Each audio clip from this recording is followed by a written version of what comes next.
So how will the state bill that was passed this week that would arm Tennessee teachers play out in Hamilton County?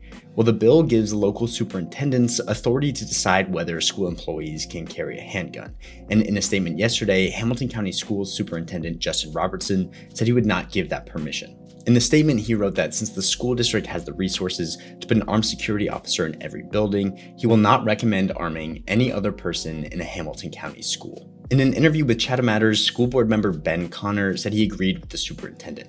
Given the school resource and school safety officers in local schools, he said that arming teachers would be an unnecessary added burden to their already demanding work. We have suggested that we should be the poster child for against this law. We don't need that at all. Connor said he doesn't expect a new school board policy related to the bill if and when it becomes a law, given the superintendent's opposition. However, he said he looks to write a statement that will be voted on at next month's school board meeting. I am going to push for in the May meeting for us to have some sort of joint statement that the board votes on to show our solidarity with the superintendent that we will not arm our teachers.